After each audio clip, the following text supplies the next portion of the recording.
Hey guys, BJ the Brave here, back with another deck guide, and this time we got some Ultramarines for you, and I am bringing you my Varro Midrange Codex deck. Now, what I've tried to do with this deck is not get too locked into, oh, it needs to be a vehicle deck, or oh, it needs to be an infantry deck. What I've tried to do is look at the patch, look at how Varro has improved, look at the some of the units that have improved.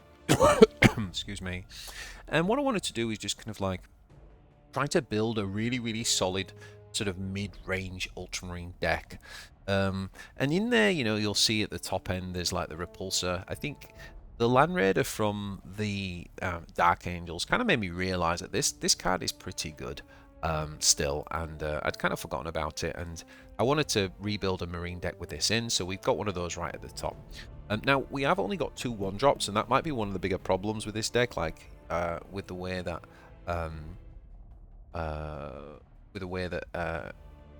this works, like obviously refilling energy. But I do think that with Varro's new ability, where he basically only costs 1 for basic, you kind of not force into them as much. However, we have got a pretty good curve outside of that. So we've got Chairon, because I do think Chairon, I'm not sure how to say it, I do think this card's worth it. For 2 energy, right, his stats are okay, and for getting the 1 to 2 damage, I mean, if you trigger that twice, then that's pretty good value for a 2-drop. So as long as you're not expecting miracles from him, he's fine. Firstborn are really important. What we're going for here is Codex. We do run the Avenging Zeal, so we do obviously need to be triggering Codex. Now, we run a very small handful of spells with Tigurius, because obviously Tigurius can draw spells, and we want to be really consistent with what we draw. So what do we want to draw? Well, we want to draw Tactical Insights. We've got Humanity's Shield for the defense. Then the only other thing we've got is we've got 1 Inspired Retribution for some hard removal, and then we've got our Assault Doctrine. This is going to be our late game finisher. Really wanted to get this card in here because I think it's a pretty interesting card, and I think Varro is really great with it, right? Being able to pretty much guarantee the draw on it by E8 is, which he does, I think is superb. And then we've got the Zeal, so like everything is really good that we can draw in terms of spells, and then we just fill out with troops. So we've got a mixture of nice flankers, and rest of it is Codex. So the Firstborn is Codex. We do have the Reivers. We've got the Sergeants for flankers. I think these are really good now. I prefer these over the other one nowadays. I think having the 4 health and having a guaranteed ability to help control the troops is more important, particularly in a deck like this. If we were playing like a Uriel aggro, then the other Sergeant is better, right? Because putting 2 damage on face is important, but actually it doesn't mean anything on E3 in this type of deck. Now, the Outrider's got a small change, and I'm pretty happy with them to go in this deck because they trigger Codex as well. We do run Chronos because he's a beast, and he might draw as one of our Land Raiders or one of our bigger tanks. We do run the Eradicator, but we only run a single copy of this because I think this is like a tech card that's kind of relevant at the minute. I do think that armored units are more prevalent with Dark Angels, and Chaos are going to come into it more, and I think having one of them is just like really cheeky, and because it's Codex, you can actually trigger it multiple times, so you can really use this thing to like, it's kind of quite a big deal it being Codex and not Rally, because you can actually use this to be the card that you go off on if what you're struggling with is an armored unit. Now we've got a single Inspired Retribution, double Impulsor, obviously good with the Tactical Insight. I do still run 1 Judiciar. I always think I'm going to drop this card, and it just performs so well. Like stunning Gordrang, stunning Abaddon, stopping them from swinging is stunning enemy warlords is just powerful, and that's what this guy does. Sergeant Telion now obviously going off with the refilling 1 energy is obviously pretty nice with ability. So yeah, he's in there. We've obviously got a single Sergeant. See, I wasn't sure about playing 2 Judicars or 2 Lieutenants. I ended up going with 1 and 1. If you want to go with 2 of the other, then that's fine, but I've ended up 1 and 1. I do have 2 Calsius as well, because again, because we're playing Tactical Insight, that can be a really nice finisher. And it's one of those units that you put down, your opponent has to kind of deal with it. And I also think getting the 4 range now recently in the buff in December, instead of 3, does make it just a better mid-range unit just to keep trading the board with. Now the 7 drops, we've gone for some big hitters in the Librarian, keeping our Lord alive and drawing, and also the Predator Annihilators. Now obviously it's always a toss-up between this and the Storm Talon. This is slightly better stats, although the Storm Talon is a flyer, so you have to try attack the range. But the reason why I've gone with the Annihilator over the Talon is by this stage of the game, I do want to be able to threaten damage to my enemy opponent, right? Because the Storm Talon can't do that, whereas this guy can. And he's still got a degree of what control and what it hits because it's the highest attack. So if there's a bigger unit, it'll still hit that. But we're actually going with the Annihilator, and then the pressure into the Assault Doctrine, obviously being able to close the game out, or Zealing near the end of the game, and the Repulsor at the end. So that is the deck, guys. So I'm just going to quickly show you a game here, and then we're going to get into... Yeah, so I'm just quickly going to show you a game here, and then we'll get into a few live matches. So I got rid of the Tactical Insight here. I went with the Dawn Attack. Okay, so turn 1. And he drops the medics, and the thing about Guard, obviously, is they can be really, really fast out of the blocks. And we haven't got the fastest turn out of the block, so I actually use the cards I've got, right? I actually don't want to fall massively behind the early game. So we actually attack here. We actually use a Tactical Insight to find, to get the fire damage, the fireball. Smite, that's the one. Getting a bit late here, guys. We're going to smite here. Yeah, and that means that we can clear. You might think that it's a little bit like Desperado that turn, like we're using a lot of resources, but I just really don't want to get behind because I know that that's where AM are really, you know, they're really strong in the early game. Now, did we draw a 4-drop? We did not, so we're just going to basically attack here. Made a bit of a misplay. I think it was still on melee attack. Should have hit a range there, obviously. And then we're going to smite again to 66% chance of clearing. It's the best we can do, so we're going to go ahead and we got the clear. So he's got his 4-drops, so he's had a really nice tempo curve so far. Ours has been terrible. But that's where Varro's really cool, because even with a bad curve, like, the smite ability can help keep you on board. And it's obviously now a bit cheaper, so much, much more viable in the early game.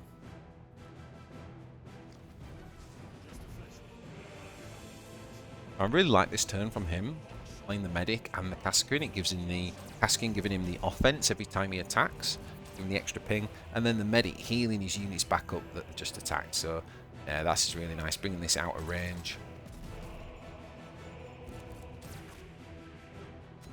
And again, that was down to 2, it's down to 4.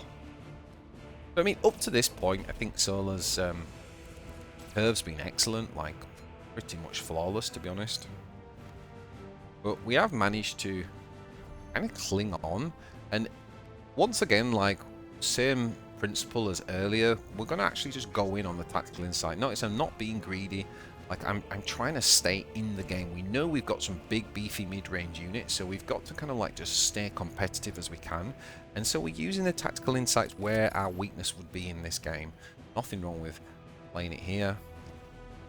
And we're going to get the smite. Again, this wouldn't have been an option before.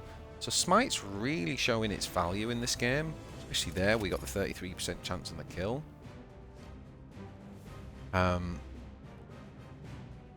And yeah, it's really enabled us to kind of keep up with this perfect tempo that he's had. Look at this, got the refill energy as well. It's a 6-drop standard bearer.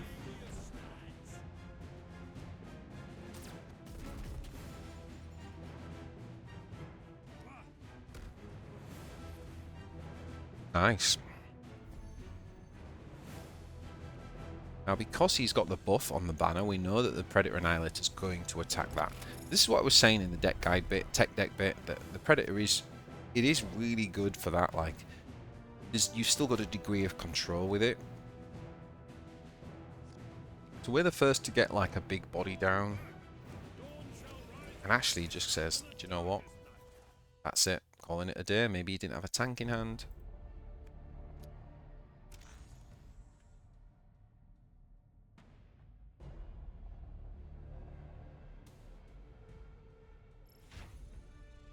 Yeah, so let's jump into another match. This time we've got Saffa.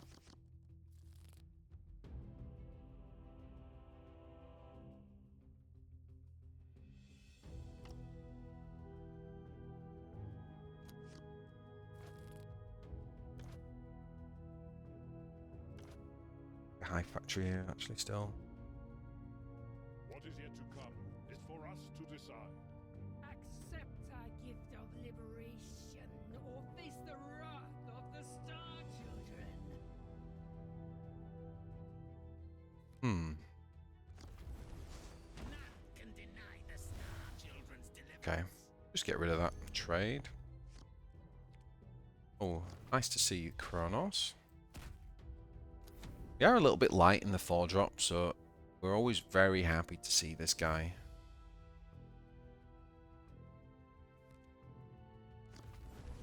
Your fate is sealed. I think what I'm going to do is play this.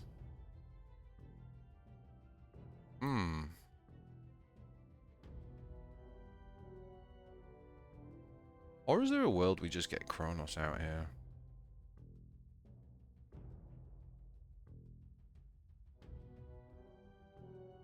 Each path must be chosen with I think I'm just going to play this.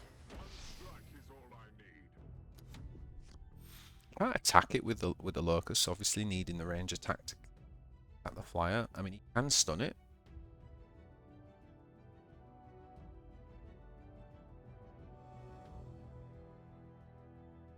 But if he stuns it, then Tigurius could just take him out.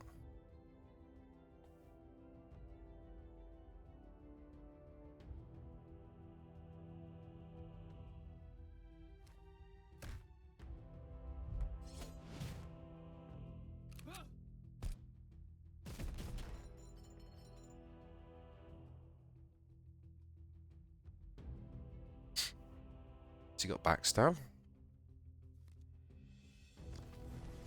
None can deny the Star Children's deliverance. Okay.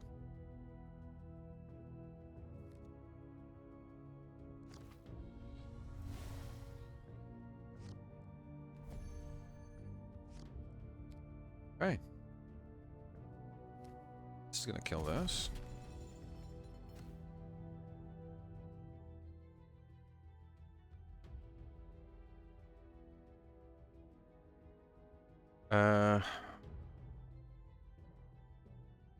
Like Chronos is not good here.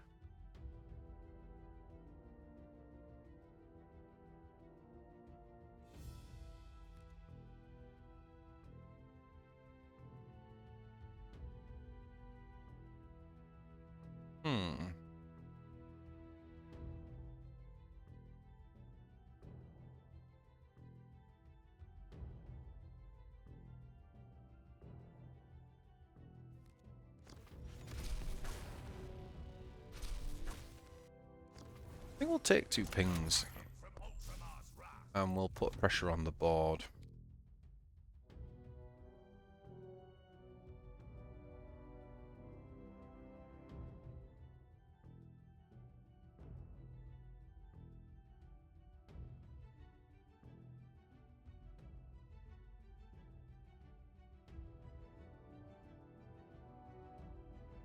Kind of opens a couple of players next turn. We could Inceptor and Chairon because we've got units on the board, so we might get a decent Chairon here. Obviously, we could get rid of one of the communications and Inceptor or Outrider. So there's a few options.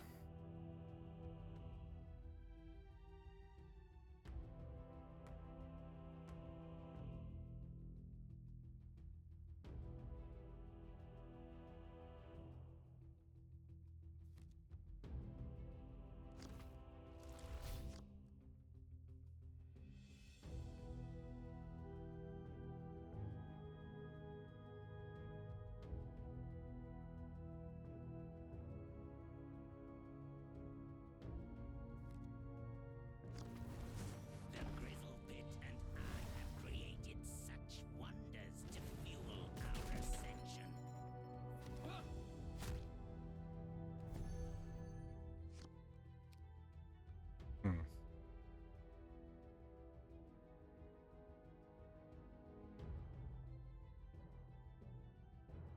Okay, so flankers are not necessary. This could kill that though, which is interesting. Since your last turn. Just to go in on though. Each path must be chosen with care.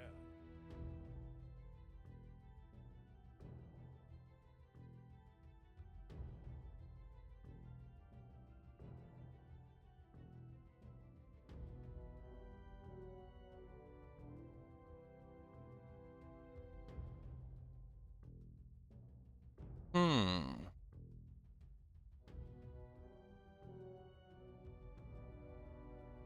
Go.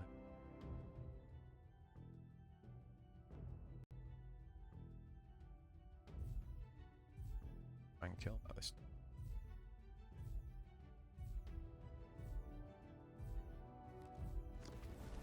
I will make them suffer now.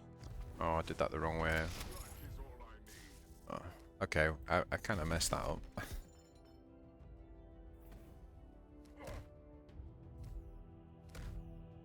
Oh boy. Yeah, we messed that up.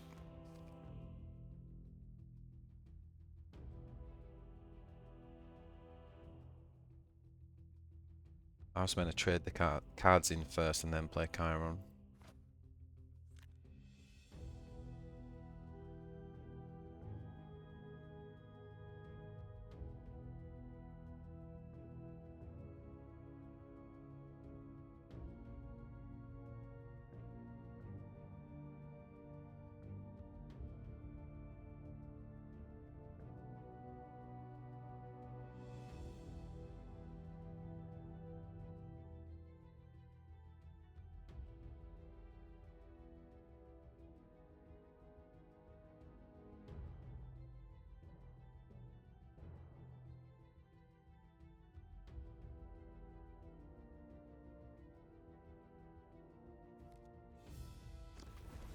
Kindred, at the ready.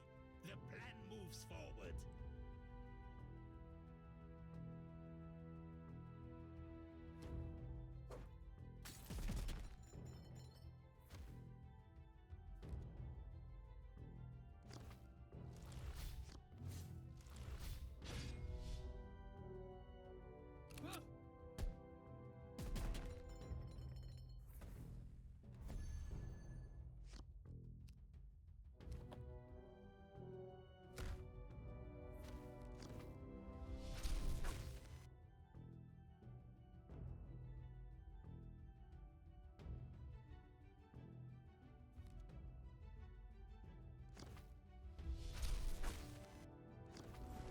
We are sons of Gilliman.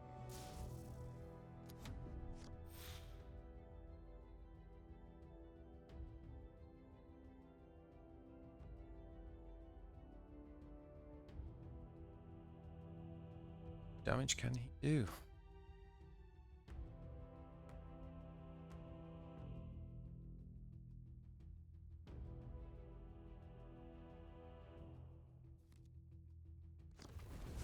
Your fate is sealed.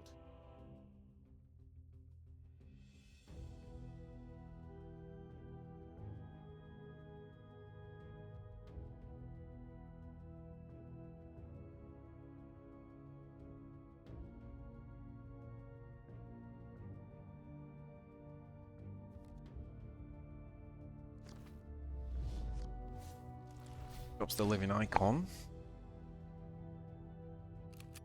Just to draw in troops. Okay, so he's not comboing out, he's just trading and getting rid of the board.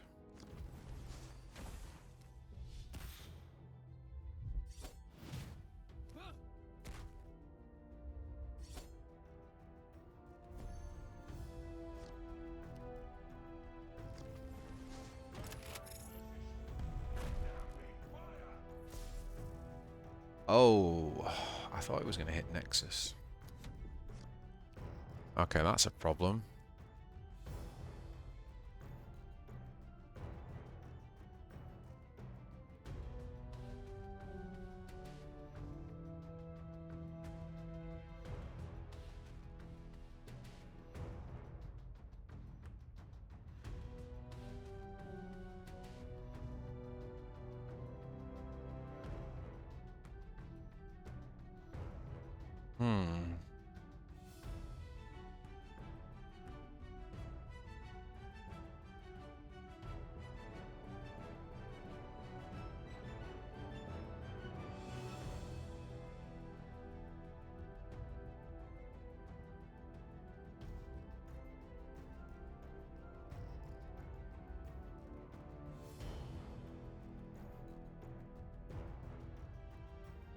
currently,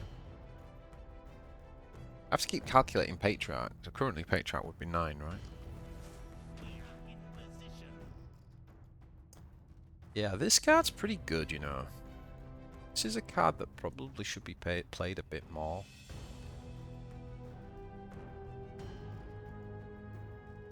Although, it's interesting playing that when you've got Nexus on the board. Okay, he's just going in on Nexus. He's just going to use this. He's going to take the damage and clear. Interesting.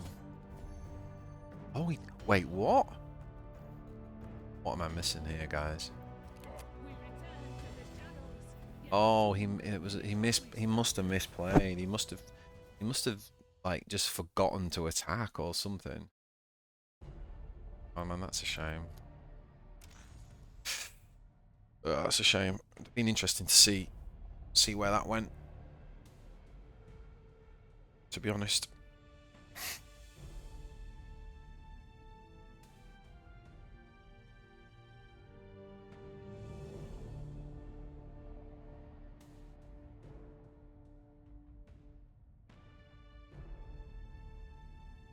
Are we going to get a Hume? Better actually take the bots off, haven't we? Nobody wants to see that, guys.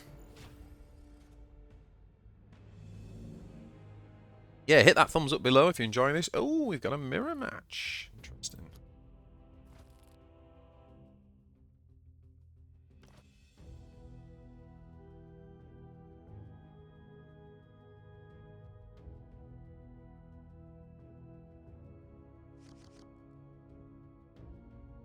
What is yet to come is for us to decide. May Ultramar stand in the times to be. We're just going to draw.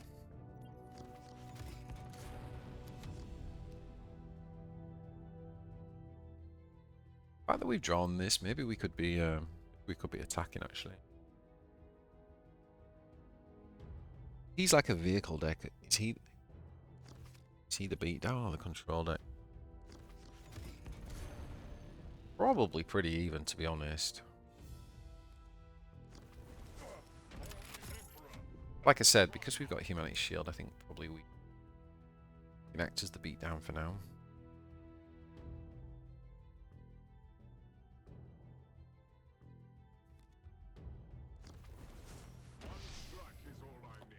It's one of those videos I always refer people to go and look at. Who is the beatdown? A video that I did on my Warpforge Fundamentals series. So I encourage you to go check that out if you've not seen it. It's time to scour this battlefield. I think it's number 2 video in the series. Okay, so we're going to deploy Chronos.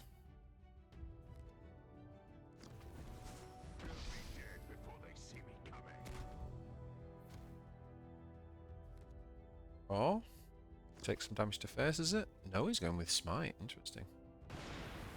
Yeah, why not?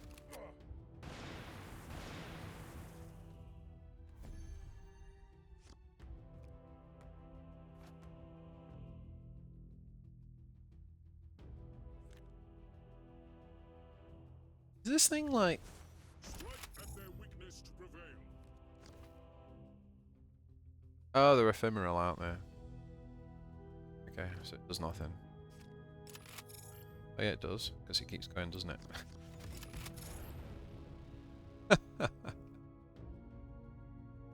Brilliant. That's why we put him in the deck. We could actually use this and pull out a 2-drop. We only have Humanity Shield. We don't need to play that yet. Essentially makes Varro's spells free, doesn't he? Except for the shield one.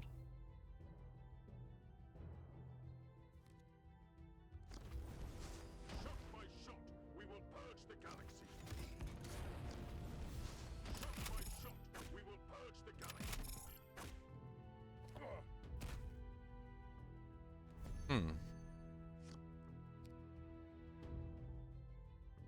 Okay. So we can clear this.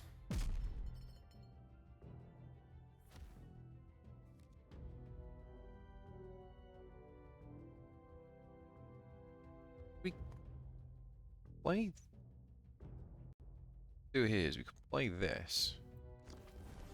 You could actually put a shield on Telion, right?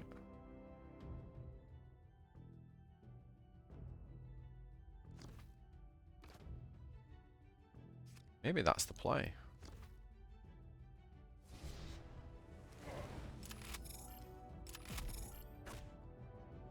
And again, we could play this into a 2-drop, but we're not ready to shield just yet.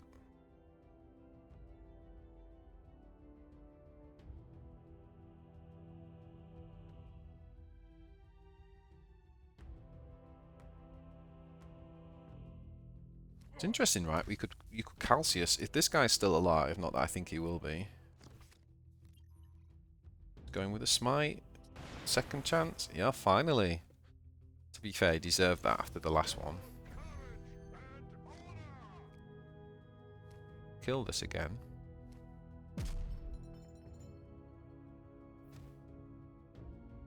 What we can do here is we can play this. Form up and advance.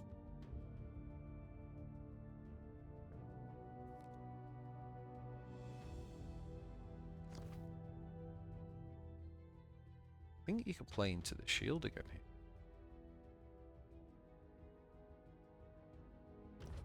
Yeah, you're playing the shield here, can't you? You can basically play Tactical Insight now.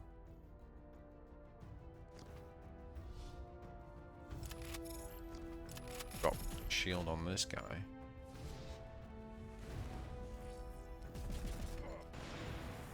So the pressure is real. Pressure is real indeed.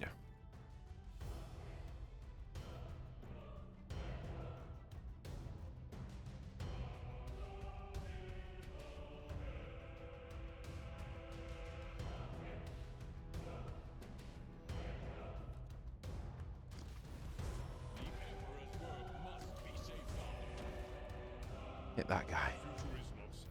Hope We got him. Deck's doing well, boys.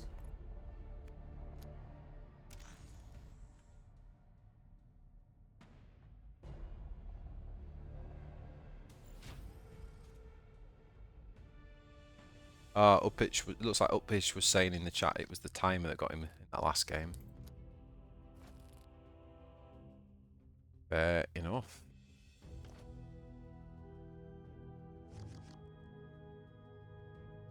what is I really want the level 40 on the Forge. I think that light cover spell is so powerful now. Ultramarines have got some very good defense cards, actually.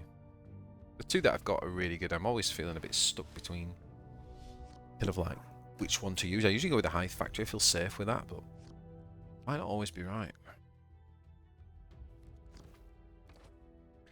Let's draw a stratagem.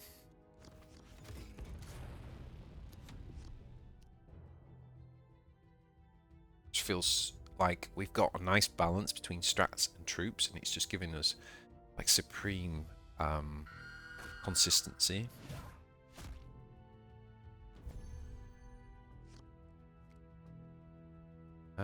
Do we want to get him out yet? Just play this. the Emperor and the Primarch?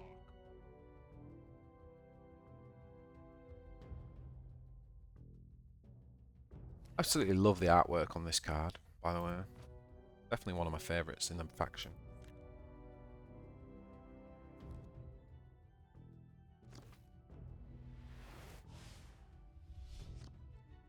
He's got one of the flankers. Yes, he has.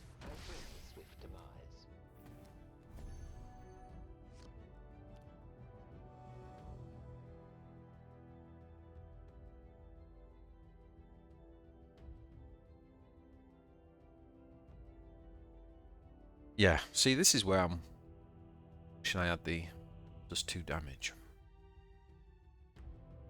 Just drop Chronos. Feels like a waste dropping Chronos here, though. Each path must be chosen with What could we do? Do some major tactical insight stuff.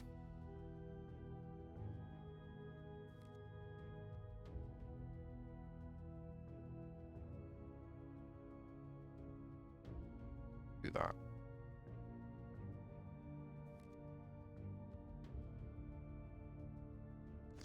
Okay. I'm not sure this is correct if I'm being really honest.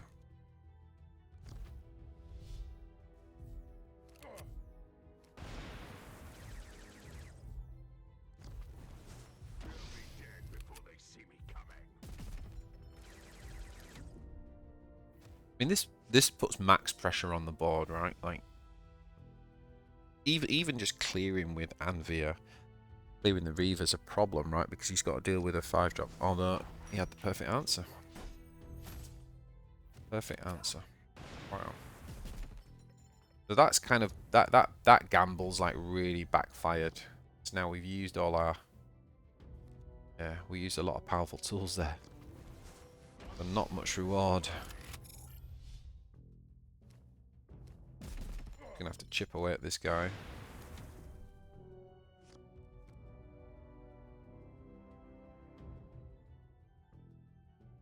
Yeah, I've seen this guy come back a little bit. He's been dropped from a lot of lists recently, but he seems to be back and doing well.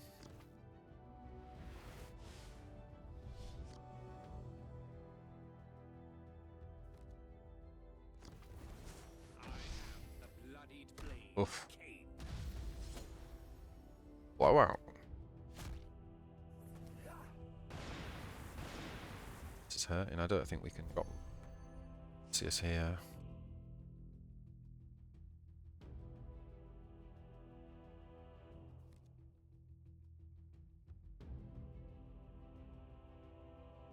Oh.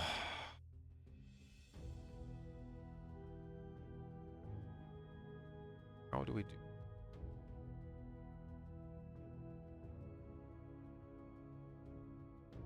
Do we do this?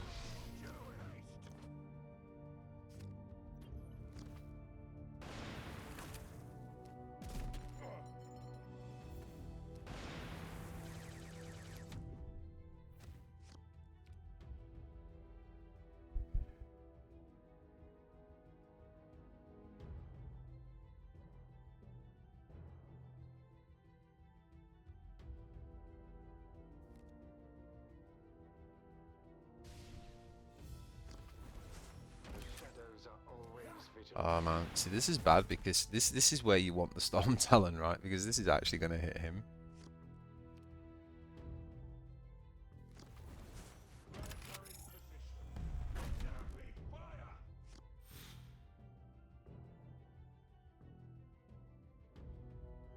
Also Sergeant next turn. Really nice.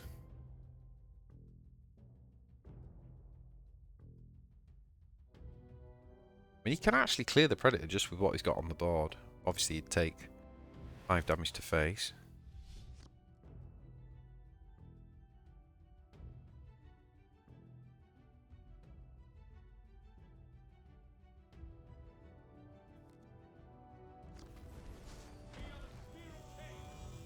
Well, you glad you haven't got the armor anymore?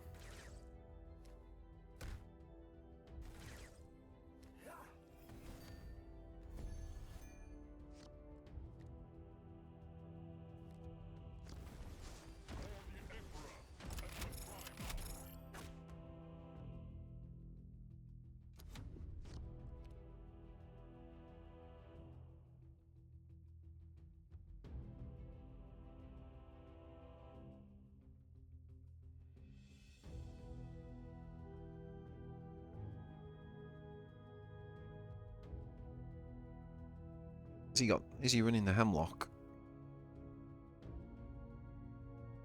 Hemlock would be great here, right? Take out the Rhino, reblast. Got the 3 stones.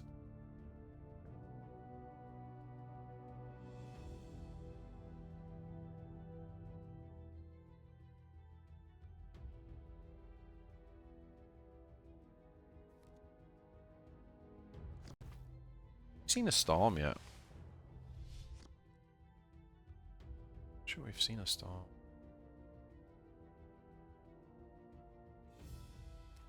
Feel a bit safer about putting the Lieutenant down now that we've seen this armor guy come down though.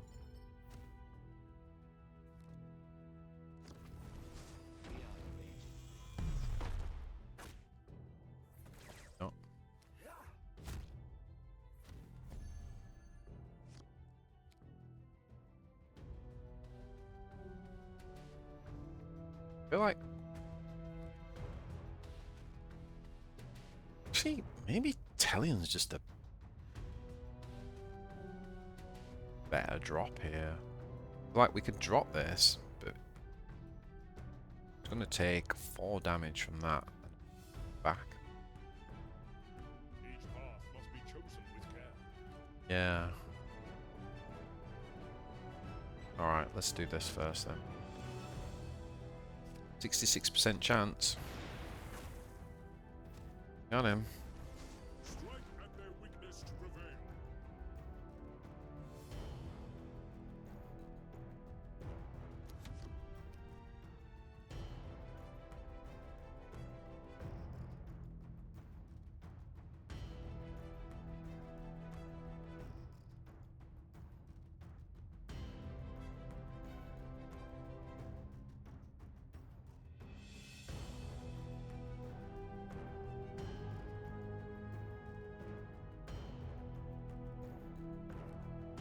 It is awkward for his Crimson Hunter to make this attack.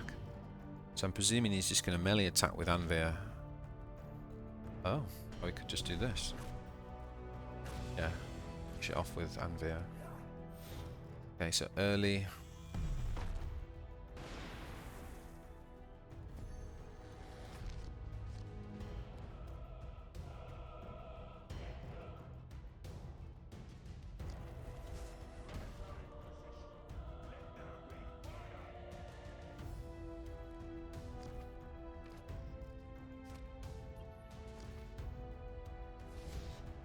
That hits that, right?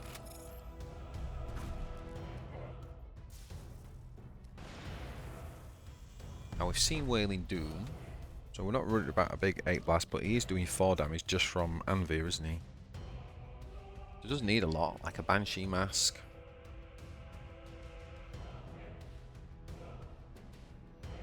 I don't know.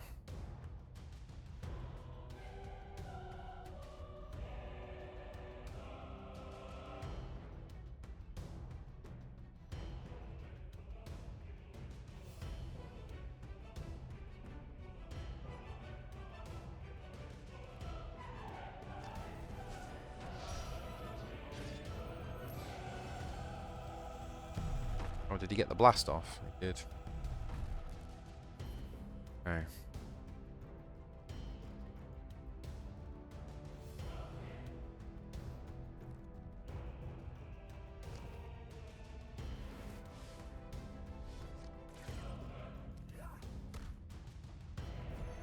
Right.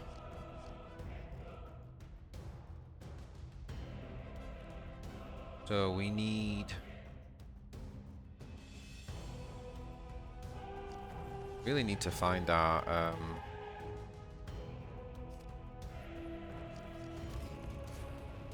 okay, that's not it.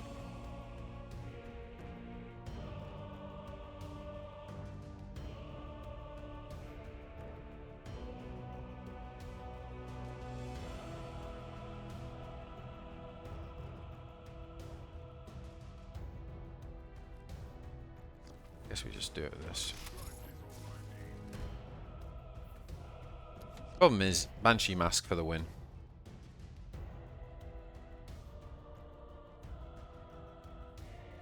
Oh, the Storm. Yeah, GG. GG, my friend.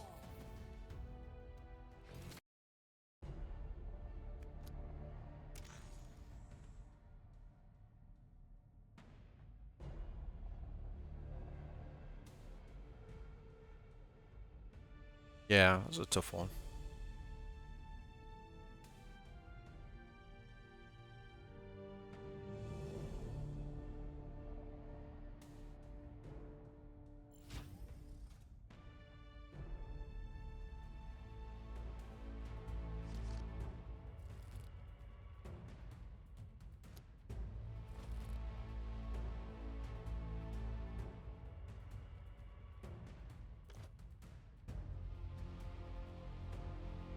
The Tremors. It's probably going to be the beatdown here. What is yet to come is for us to decide. Rise, my king, answer the banner's call.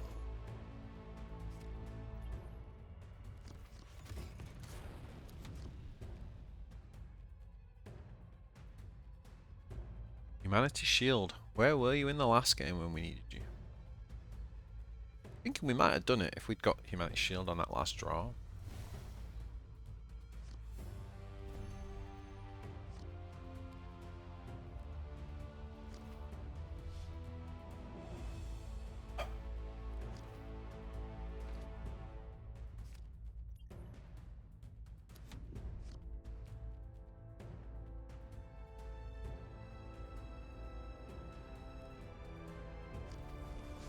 The Icon Bearer.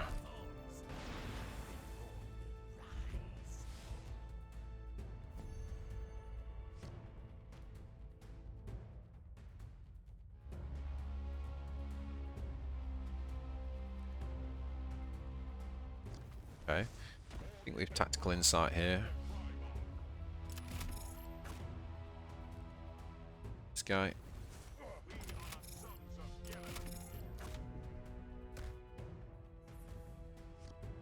It's the best board, right?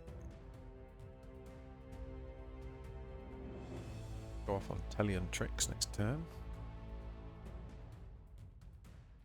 This interaction with Telion and Varro's new ability is really good.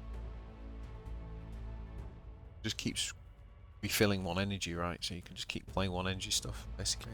Churn it out. The day of ascension approaches.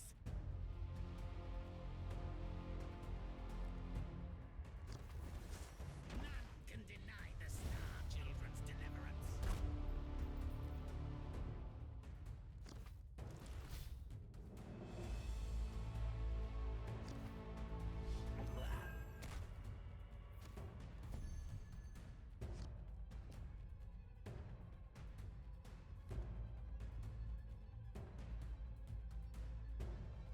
Yeah, let's just get rid of that.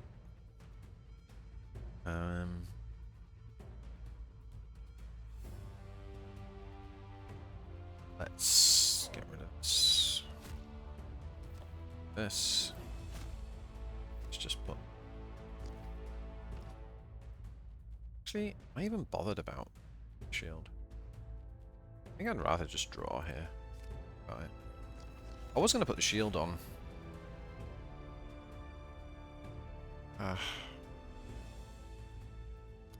Save it.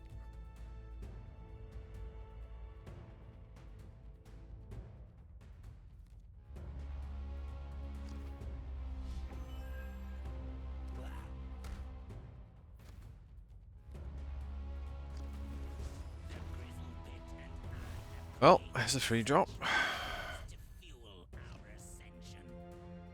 I guess we could play Telion to that. Or we could play.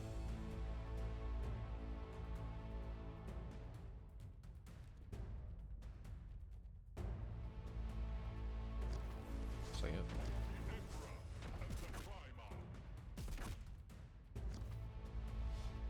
Ah.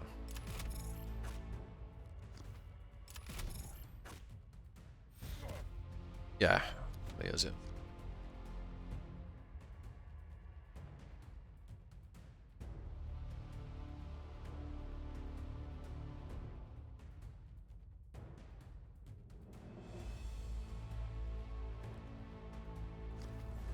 Kindred at the ready. The plan moves. So he only boosts melee attack, which feels like a good time to play a Bladeguard.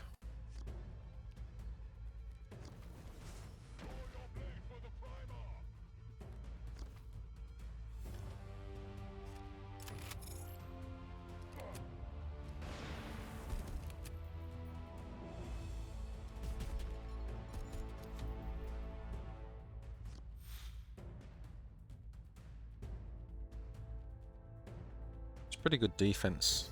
Yeah, it's pretty good defense against Nexus. Oh boy. Double Nexus. Oh. What is that all about?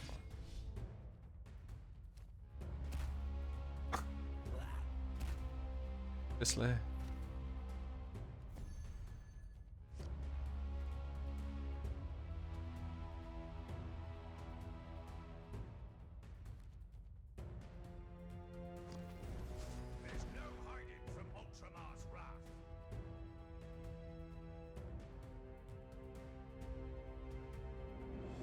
Huh.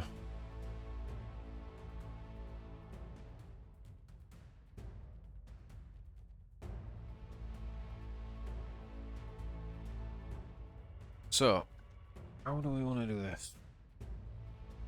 He's got lead. No, I don't think he's got lead. I mean, he could have it.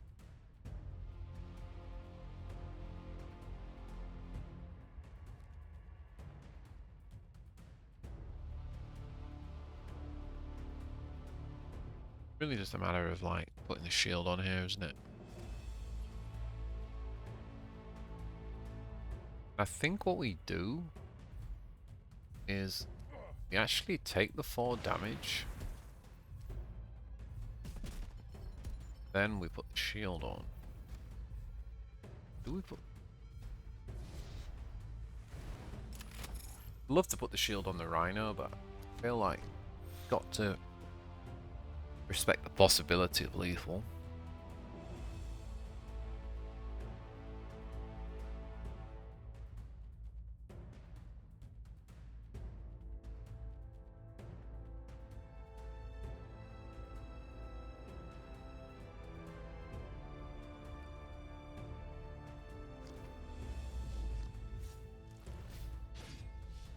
An icon.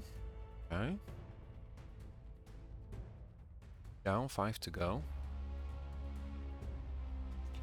You got Nexus of Devotion left.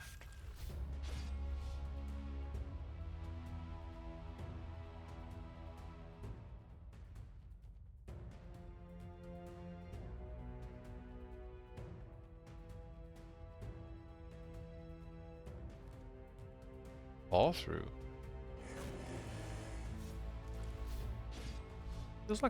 Feels kind of like a waste, right? Because he's got to clear the Rhino, and now what's he going to do? Just throw that into the shield. And that was the best shield of all time, guys. Did you see that shield? Did you guys see that shield? Holy schmoly.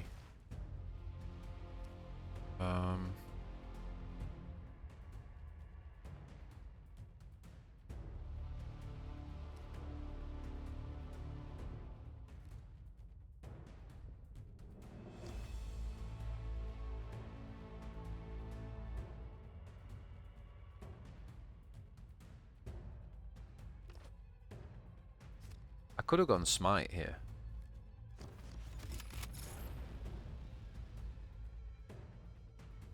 Could have gone smite. Save the 2-drop, but I think I'd rather draw about the cards I've got.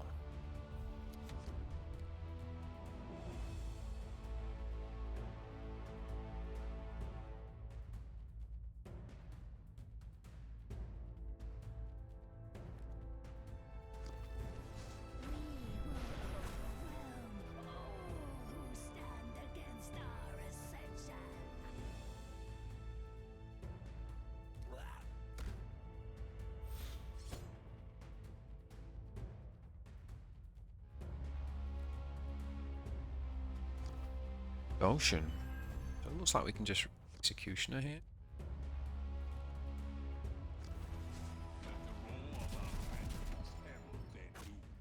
Now we gotta imagine that we take 10 back. That still makes us safe enough, I think.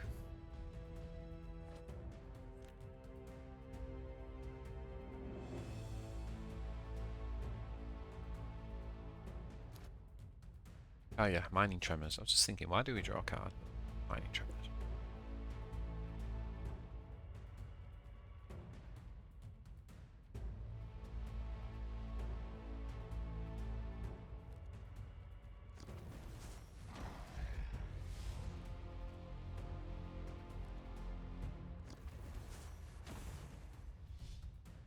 Okay.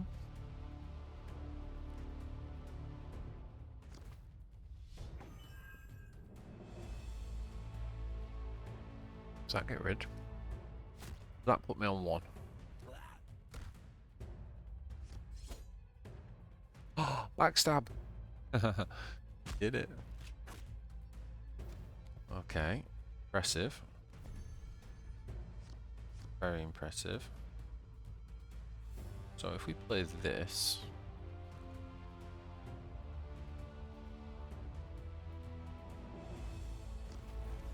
Form up and advance.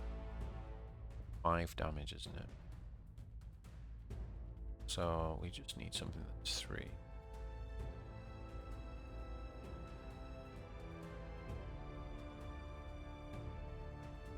Ooh. So we could go with a 66% chance of a win here. Take a lot of damage if we don't get it off. Do we want to do that?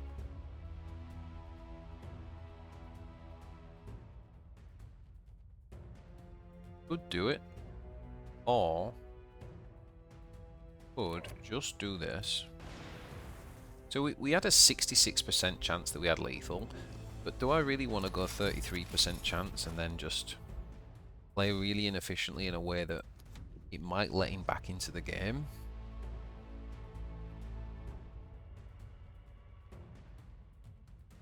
Very, like, let me know in the comments what you do there, but I mean, it's very viable. It seemed like 2 very viable strategies.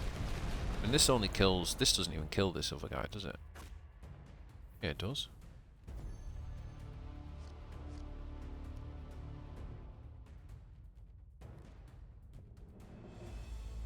Now we just go like this.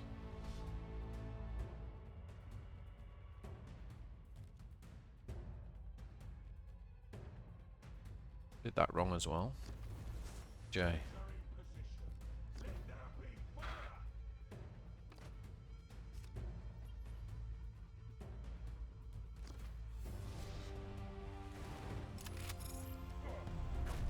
Okay.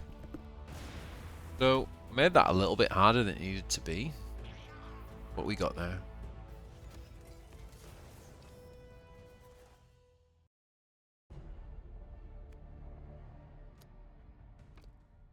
So yeah, guys, that's the deck. I think we did pretty well there. We went like 3-1 or 4-1 or something. I think the deck's pretty good. Obviously didn't really get to see the Zeal being used there. Might just be that you actually... I do think it helps though if you get dragged into like late games. But we didn't actually ever really need to use it. And I think it's just because we've got such good beefy mid-range units at the top end that we end up winning the game there. So that might be something that ultimately doesn't make it. But there's a fair amount of Codex in the deck, so it kind of feels like we've got a really good chance, especially if we get an early Zeal like in hand, then I imagine we would use it. We sort of drew it quite late.